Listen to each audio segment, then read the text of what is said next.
Shabbat Shalom.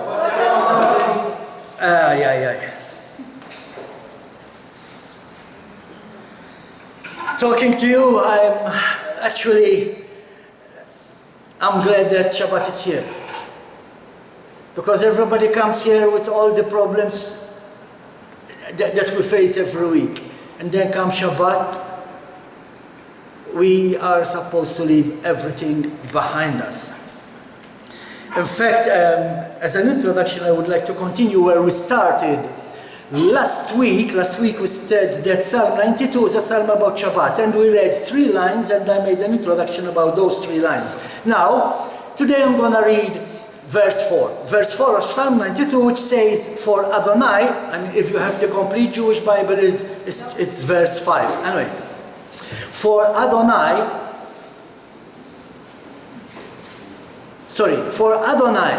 it makes a difference how you express what is written. For Adonai, what you do makes me happy. I take joy in what your hands have made. Now, remember, this psalm is written as a psalm about Shabbat.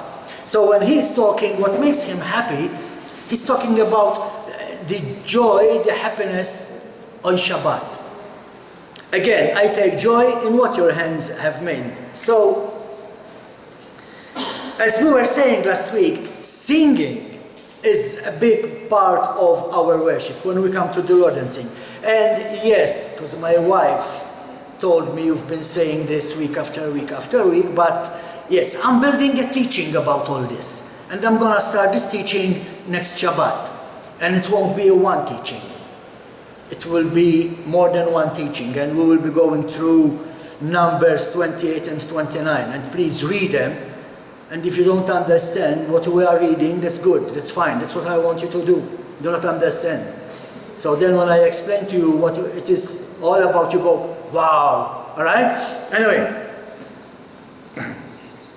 we see from this verse 4 of Psalm 92, that because he was glad, it was a natural thing for the psalmist to sing. Remember, the first 3 lines are about singing. Why was he singing? Why was he playing the instruments? Because for what Adonai makes him happy. Why was he glad? Because he was contemplating on God's creation. He was contemplating on the creation of God. And this is why we are here on Shabbat. We are working every day, 6 days, or maybe in our culture 5 days, but still we are working. And yes, the presence of God will be there. And yes, by what we do, we are honoring God. If we do our work correctly, if we are responsible in what we are doing, we are honoring God, therefore we are worshiping Him. But come Shabbat, we shall find overflowing reasons of joy by meditating on God's creation. On Shabbat, our focus is on God. This is what the psalmist is saying. For Adonai, he's addressing God. Which means that on Shabbat, our focus should be on God. The emphasis is on God. What you do makes me happy. So, yes, we're happy every day. But today is the day when we meditate, we contemplate, we think about what God did for us. We are happy because we can contemplate on His salvation today. Today, we can be happy because we know we're not working, but God is still providing. We're not going to go hungry. We're not going to starve because we are not working.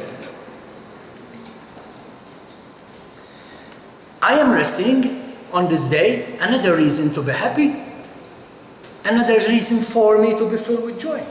So, when we stop and think all about this, we cannot help not thinking about God's love, God's faithfulness, His grace, and His mercy. Sure, these are all reasons for us to be happy, like the psalmist. And no wonder we sing and worship with joy on Shabbat. Because today we are contemplating on His salvation. We are contemplating on His works. We are contemplating on how He made a way for us to come in His presence. Of course, we should be happy on this day. I take joy, the psalmist says, in what your hands have made. And on Shabbat, the focus is entirely on God and not on self. During the week, I have to pay attention to what I am doing. In my case, I am looking at the results. Am I reading what I have in front of me? Am I taking the right action? Am I taking action? Am I doing my job right? So it's all about me during the week. But come Shabbat, it's all about God. The joy is found not in what we do for God, but on what God has done for us with His own hands. He created everything. He created us. Remember, first man was Adam. God created Adam with His hands. He welcomes us back like the prodigal son with open arms. And it was through Messiah Yeshua crucifixion hanging on the cross from His hands that we are saved. So all these are reasons for us to be happy, like the psalmist is saying in Psalm 92. And on this day is the day that we concentrate on these things. And that is why in Exodus chapter 20 verse 8 to 18, God is saying, remember the day Shabbat, to set it apart for God. You have 6 days to labor and do all your work. But the 7th day is a Shabbat for Adonai your God. On it, you are not to do any kind of work, not you, your son, or your daughter, not your male or female slave, not your livestock, and not the foreigner staying with you inside the gates to your property. For in 6 days Adonai made heaven and earth, the sea, and everything in them, but on the 7th day He rested. And this is why Adonai blessed the day Shabbat and separated it for Himself.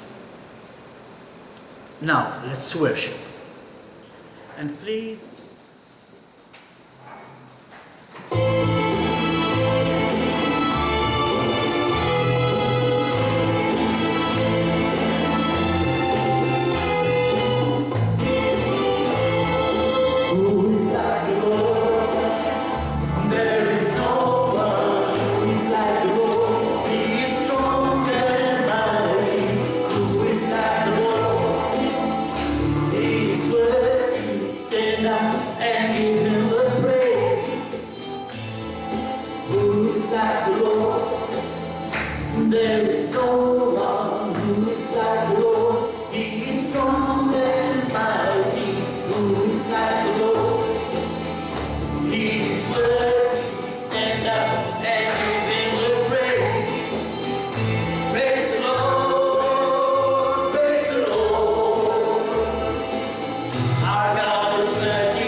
With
Baruch et Adonai HaMevorah. Baruch Adonai HaMevorah Leolam Vaed. Blessed are you, Lord our God, King of the universe, who has chosen us from among all the nations and given us his Torah. Blessed are you, Lord, who gives the Torah. Blessed, praised, glorified, honored, and exalted be the name of the King of Kings, the Holy One. Blessed be he who is the first and the last, and beside him there is no God. Exalt him in the heavens. The Lord is his name. Rejoice in his presence. His name is more exalted than all blessing and praise. Blessed be his name, whose glorious kingdom is forever and ever. Let the name of the Lord be blessed forever and ever. Shema Yisrael, Adonai Eloheinu, Adonai Echad. Baruch Shem Kavod, Malchuto Leolam Vaed. Hear, Israel, Adonai our God, Adonai is one. And you are to love Adonai your God with all your heart, all your being, and all your resources. These words which I am ordering you today are to be on your heart. And you are to teach them carefully to your children. You are to talk about them when you sit at home, when you are traveling on the road, when you lie down, and when you get up. Tie them on your hand as a sign, put them at the front of your headband around your forehead, and write them on the door frames of your house and on your gates. Our Father and our King, we come before you this morning, Lord. Father, we thank you for another wonderful day, another day of Shabbat, another day of rest. Father, we come here in your presence. There is no better place to be. It is better to be in your presence even for one day, Lord, than to be for 1,000 days in this world, Lord. Father, we come before you this morning and we repent. We ask forgiveness, Lord, to whatever we might have done which is not pleasing to you, Lord, and we ask you forgiveness. And we thank you, Lord, because you are full of mercy. We thank you are full of grace. We thank you for your forgiveness, Father. Lord, we bring before you this morning everything that is happening around us. Every news that we are getting, Lord, from all around the world, of drought, of floods, of fire, of wars, rumors of wars, sickness and disease, pandemics. Lord, you know you prophesied these things because your people are not worshiping you. But Father, our prayer is for them to return. Our prayer is for Israel to come back to you, Lord. And our prayer, Lord, is that you protect your people. You protect us, Lord, your Israel, your beloved, your bride. Father, we don't ask you to remove us from everything that is happening around us, but we ask you that you protect us and you use us for your glory, Father. Surely there are more others on this island that are yours, Lord, that you are calling. Help us, Lord, to be your voice. Help us, Father, to be the light. Help us to help them walk in your ways, Lord. In the name of Messiah Yeshua, Father, we pray. Amen.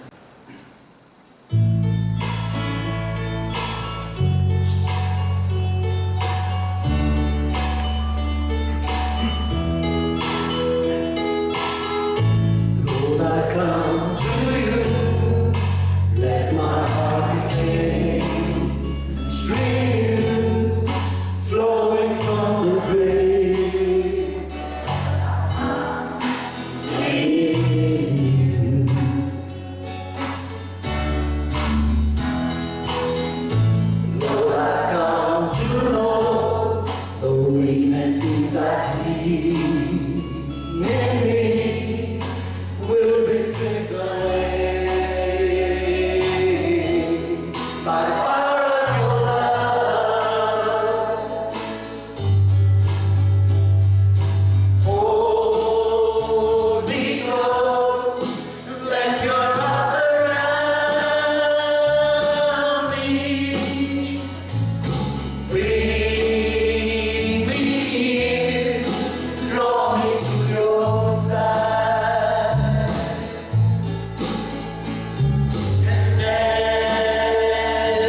of your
Lord, we come before you this morning. Here we are. Our hope is in you. Our hope is in the promised land, where we will be one day worshiping you, Lord, in your presence. We cannot wait for that day, Lord. But you know it is drawing near, Father. Messiah Yeshua said, when you see all these things that we are seeing happening around us, he said, look up, because your salvation draws near. And I thank you, Father. We thank you, Lord. We thank you that we are here. We thank you that we are walking in your presence before you.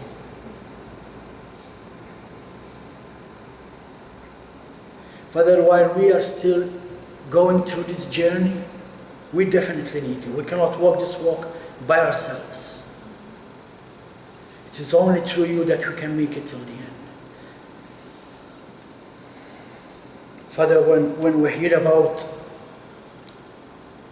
what is happening, lack of food, lack of water, rationing food, rationing water, we cannot stand looking around us and do nothing, Father. So we ask you to help us to get nearer to you through our prayers. Help us to pray, Lord. Help us to call out your name. We need you. We are nothing without you, Father. In the name of Messiah Yeshua. Amen. And it came to pass that whenever the ark went forward, Moshe would say, arise, O Lord, and let your enemies be scattered. May those who hate you flee from before you. For from Zion shall go forth the Torah and the word of the Lord out of Jerusalem. Blessed be he who in holiness gave the Torah to his people Israel. Hear, O Israel, the Lord is our God, the Lord alone. Unique is our God. Great is our Lord. Holy and revered is his name. Exalt the Lord with me, and let us exalt his name together. He who blessed our fathers, Abraham, Isaac, and Yaakov, may he bless each and everyone who comes to honor God and the Torah. May the Holy One bless them and their family, and send blessings and prosperity on all the work of their hand. Bless Adonai who is blessed. Blessed is Adonai who is blessed now and forever. Blessed are you, O Lord, our God, King of the universe, who has chosen us from all above and people and has given us his Torah. Blessed are you, O Lord, who gives the Torah. Amen. You may be seated. Let's give a praise report. Amen. As most of you know, the day before yesterday, I had an MRI because of my knee. Praise the Lord, I work at a unit supported with good people, and things that normally takes months, I was able to do 48 hours. So I made the MRI within 48 hours of reporting it, and the result came out. And actually I don't need no medical interventions for my knee, praise the Lord.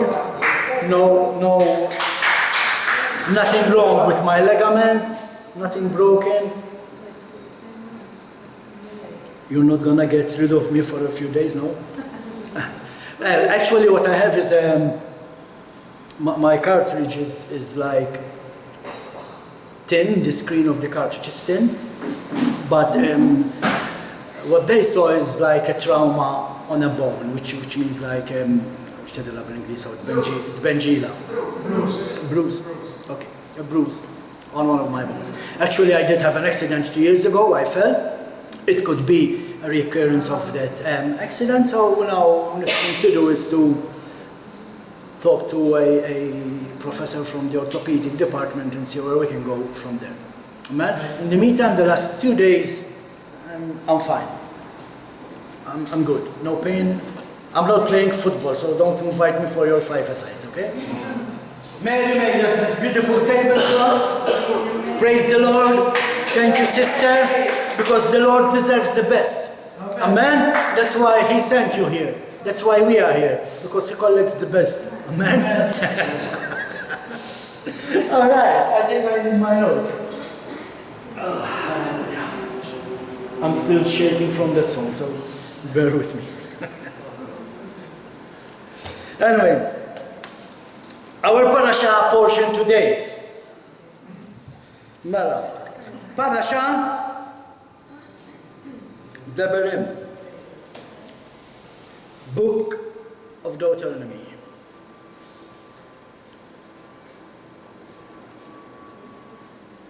So today we will be starting the book of Deuteronomy, and yes, finally we are joining everybody else in the world.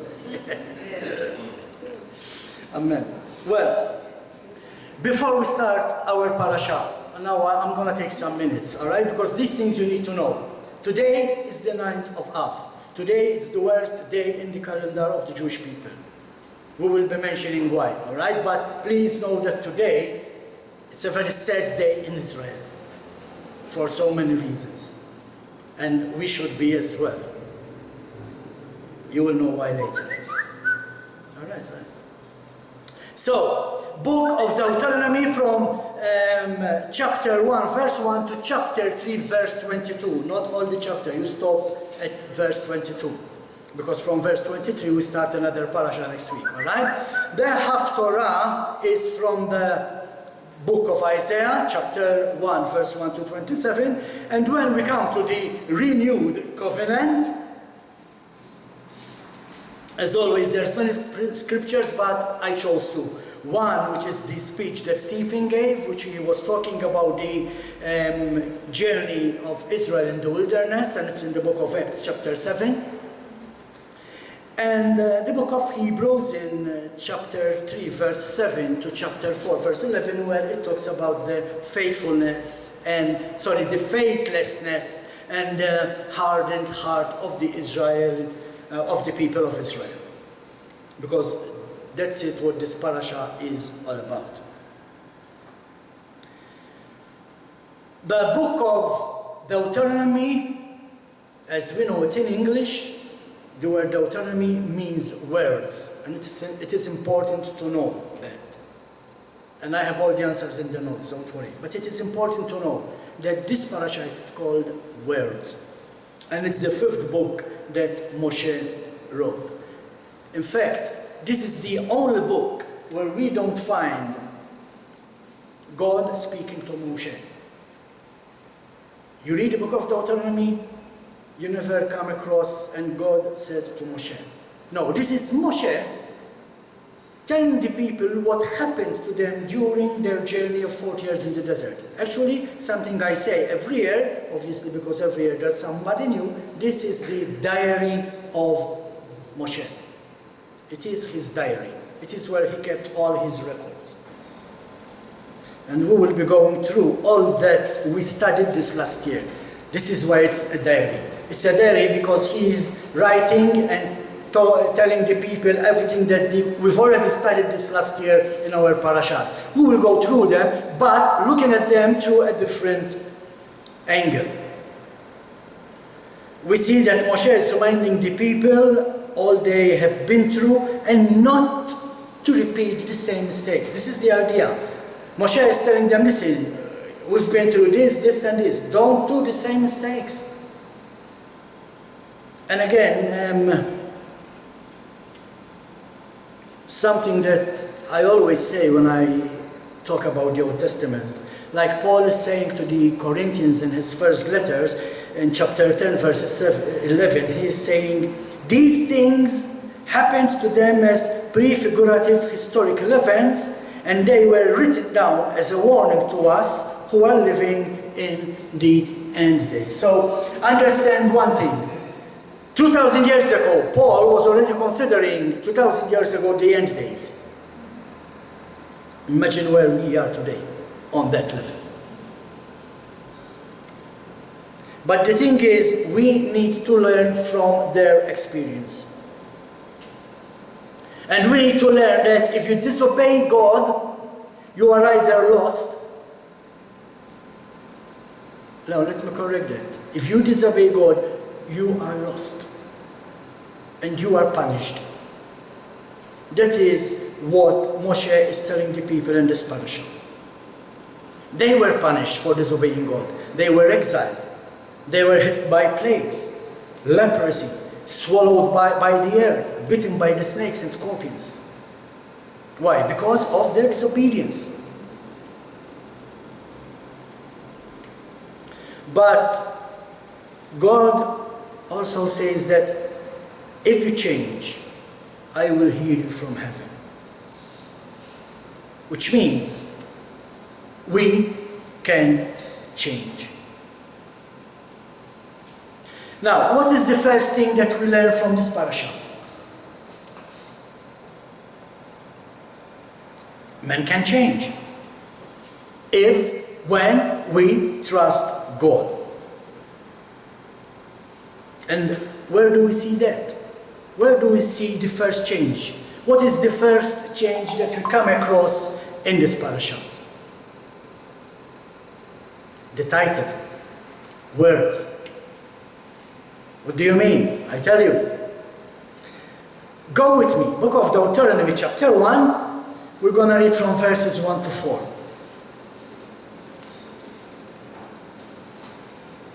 These are the words Moshe spoke to all Israel on the far side of the Jordan River, in the desert, in the Arava, across from Suf, between Param and Tophel, Lavan, Hatzerot, and Dizavav.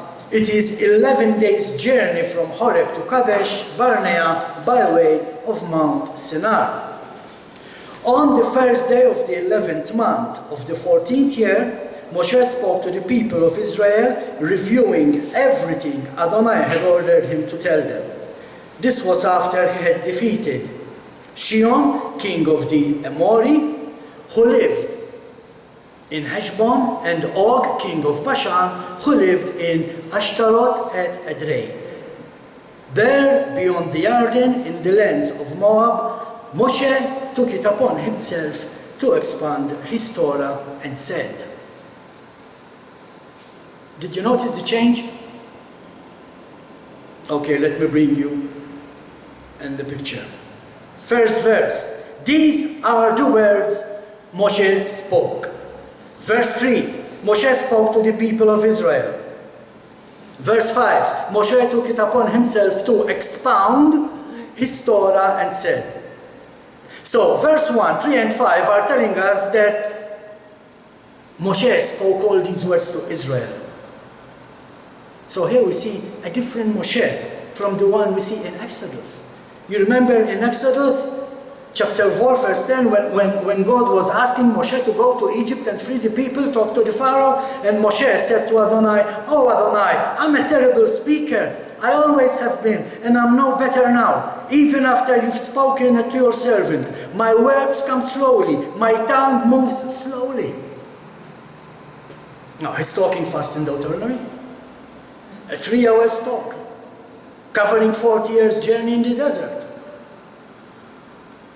So we see a man who was slow to speak, who is now giving a long speech.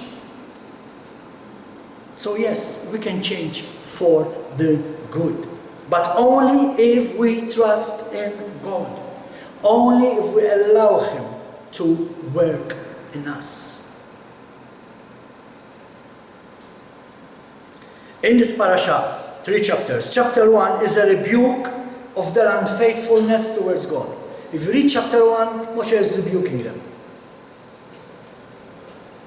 Chapter 2, it's all about God's protection over His people. Moshe is telling them all the wars they fought and how they won because God fought for them. God made a way for them. He delivered them through every war they were faced with. They fought against big armies and giants, but God delivered them from it all. And then we come to chapter 3. Chapter 3 is about the land they conquered and took control of. But then we come to Deuteronomy chapter 3 verse 21. Also at that time, I gave this order to Yahushua. Yahushua is Joshua, okay? Your eyes have seen everything that Adonai your God has done to these two kings. Adonai will do the same to all the kingdoms you encounter when you cross over. Don't be afraid of them, because Adonai your God will fight on your behalf.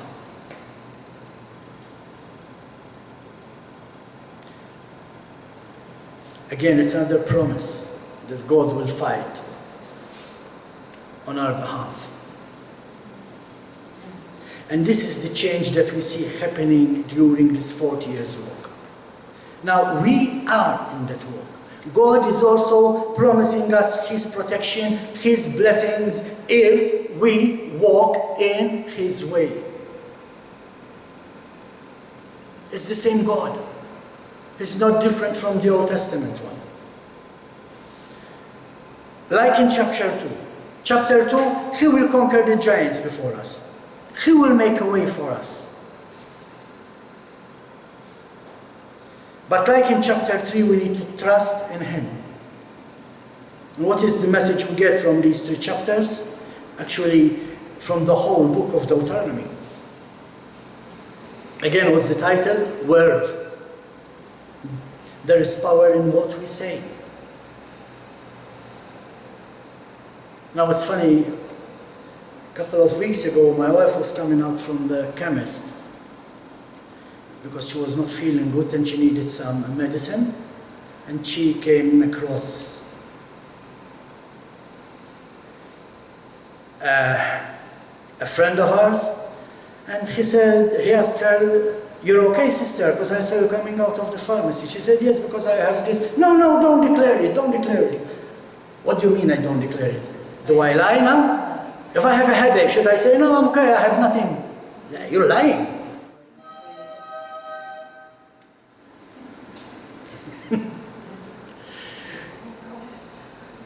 I mean, there's nothing wrong if you're sick and somebody asks you what do you have, and you tell him what you have. Nothing wrong with that. You're not bringing any curse on him. Actually, you're helping him to pray for you, to be healed.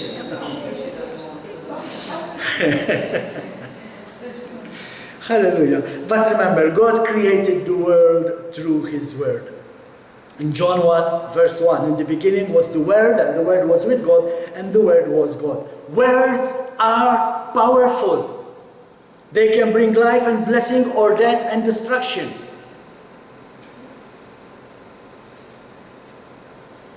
Yes, I can understand what it means not to declare.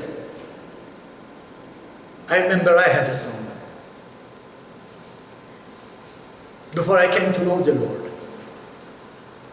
And you remember once I told you, all my songs are depressed. I don't listen to them because they depress me, and I throw them all away. All the work, all the song writing, all the composing, all the recordings, I throw them all away. Because there are songs that where I was declaring things. Like I was singing, "I would rather go blind." It's a saying. It's a song. Have you ever heard the song, "I would rather go blind than to see you walk away"? That is declaring something. But if you are sick and somebody asks you what's wrong with you, there's nothing wrong with saying, "Listen, I have this and that." But yeah, I throw all those songs away. Anyway, there is power in the words. Proverbs 18:21, "Death and life are in the power of the tongue, and those who love it will eat its fruit." Not only in this parasha, but throughout the whole book of Deuteronomy, we found Moshe speaking life in the people of Israel through his words. That's what he is telling them. That's what he is doing. He's encouraging them. He's talking life into them. His advice is follow God. Do not do the same mistakes your fathers did in the desert. Love God, love each other. That's the message. Moshe also speaks curses for those who disobey. Wait till we come to chapter 28. And then you look around you. in this world, listen to the news, and tell me that chapter 28, it's not happening. When we come to the end of this book, we will be studying these curses, in fact, yes. Curses as a result of not following God.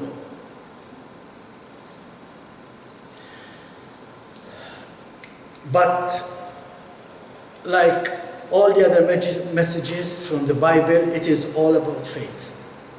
What is the Haftorah about? I don't know if you are reading the Haftorah as well along with the Torah. The Haftorah is from Isaiah chapter 1 and verse 16. It says, "Your hands are full of blood. Wash and make yourselves clean. Though your sins are like scarlet, they shall be as white as snow." That's our faith. Our God is a good God. We can come before Him, we can repent, we can start anew, and He will take us back with open arms. This book is all about that. How do we know God is good? Again, we are in the month of Av, and today is the 9th. Tisha Av. 9th, Disa, that's where we get the word Disa from, Tisha Av, and that's today. So many bad things happen to Israel on this day. Let me list some of them. The spies, the 12 spies who returned to give the report to Moshe. It happened like today, I don't know, 4,000 or 5,000 years ago? 5,000 years ago today. It was 5,000 years on this day that the people of Israel said, "Oh Moshe, why did you bring us here today in the desert? It was better when we were back in Egypt." Both the first and the second temple were destructed on this day. Is that a coincidence? 2 temples. Both destructed on this day, destroyed. The Battle of Betar was lost on this day. It's a war between the Romans and the Jews. On this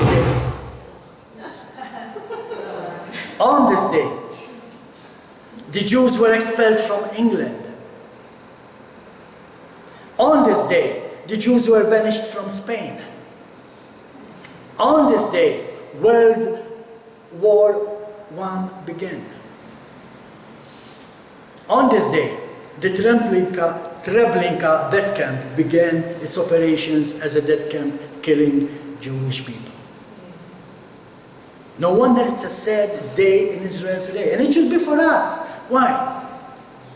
The temple was destroyed on this day. If it was not destroyed, we would be there every year. 3 times a year we would go there to worship the Lord.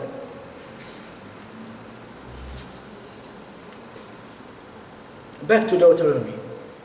In this book, Moshe is telling us that it is time we face our sins and ask God for forgiveness.